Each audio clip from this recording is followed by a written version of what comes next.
What's going on, guys? It's your boy, John Liquidator, coming back with another video. So it looked like the WNBA was forced to change the playoff format and the finals due to the Caitlin Clark effect. God, for this one here, we got to go all the way up to Indy. Let's get it. Let's go.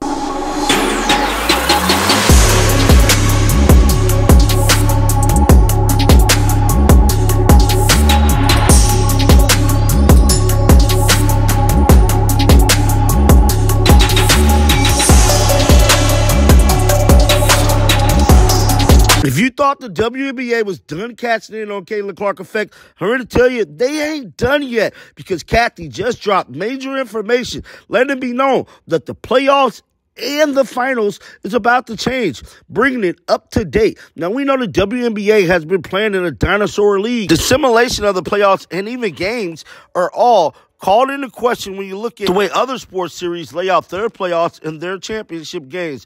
Well, Kathy is catching up with the times, because she made a huge announcement yesterday. It is being reported that a massive announcement made by WNBA Commissioner Kathy Engelbrecht has Indiana Fever fans convinced the Caitlin Clark effect is in full motion in the WNBA. About an hour before Game 1 of the WNBA Finals between the Minnesota Lynx and the New York Liberty tipped off, WNBA Commissioner Kathy Engelbrecht took to the podium and announced massive changes to the 2025 WNBA League. One announcement is that the WNBA Finals will become a 7-game series starting in 2025. This is a huge change, as the WNBA Finals has been the best-of-5 contest since 2005. Think about that, the best-of-5 since 2005. Just think about that. Since 2005, they've been playing a best-of-5 contest.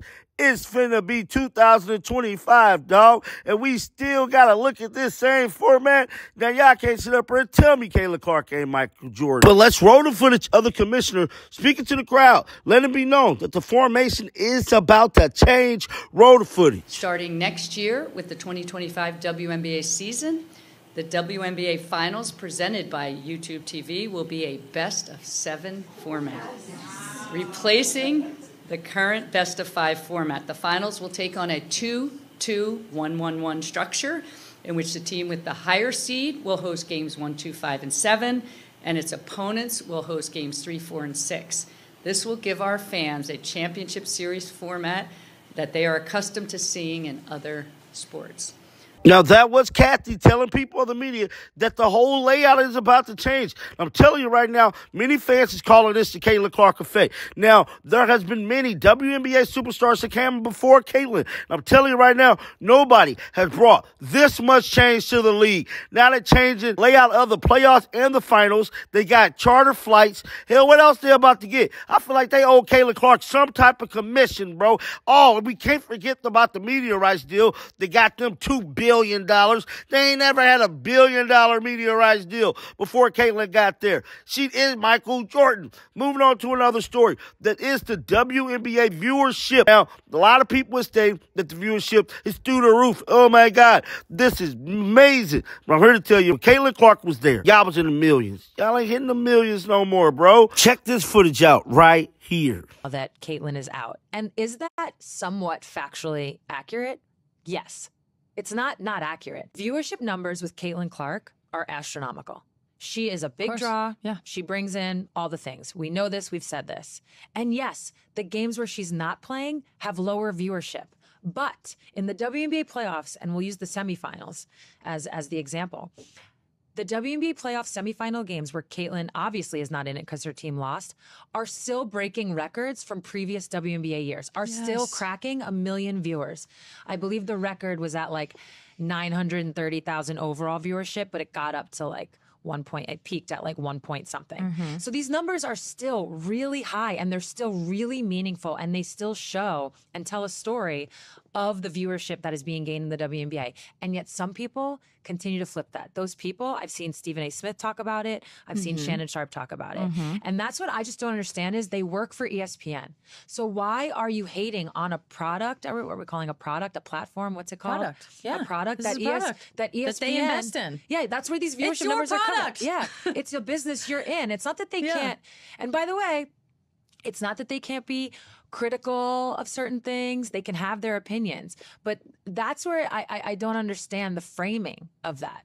That's where it loses me. 900 and something thousand people got on their devices and watched the game. Yeah, and that's we haven't even gotten into like the NFL Sunday of it all. Like we haven't even gotten into that part. But that's I want to say the semifinal game is up like 130%. Yeah. And that's without Caitlin. All the games are up. Now, the reason why it really, really gets my blood boiling is because it's the exact same thing we see in every other sport.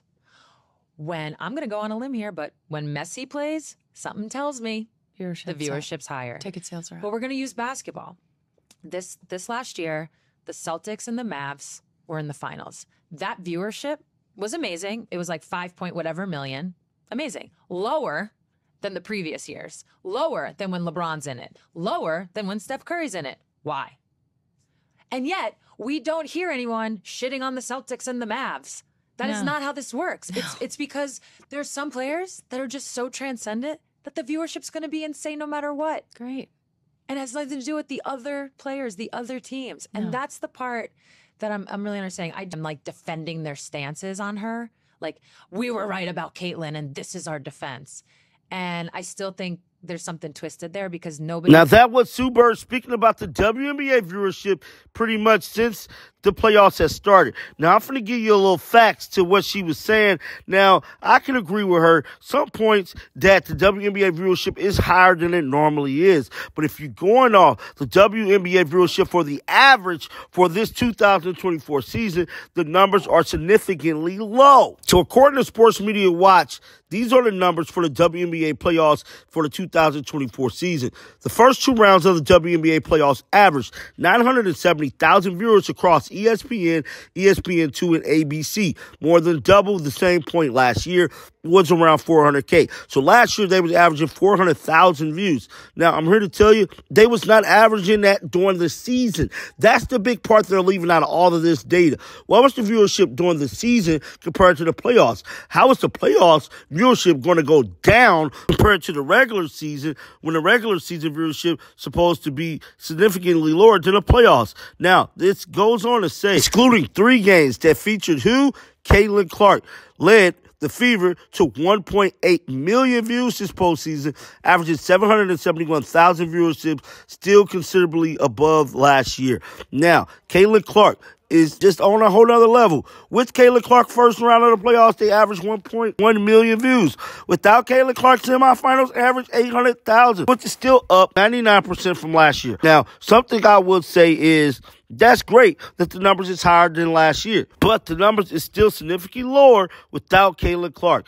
Now, moving on to the last and final story, the WNBA Finals did take place yesterday up in New York, and I'm here to tell you, it was a showdown, dog. Minnesota Lynx went up to New York and stood on business. Less than a day and a half of knocking off the Connecticut Sun, they took their talents up to New York and went up there. Now, they didn't put the beast on New York that bad, bruh, but they won, and I'm telling you right now, a dub is a dub. Stunned the world. Many people did not think Minnesota was going to go up to New York and handle business, and I'm here to tell you they did. They stole game 1 in New York. That was a major win for them. And guys, so right now, Minnesota look like they the team to beat in the WNBA. But guys, get down in the comments section. Let me know your thoughts about that. Keep them bells on because you want to know why? Because I'm going to bring you the news. And like always, dog, shake the haters off. I'm out of here. Peace out. Shake the haters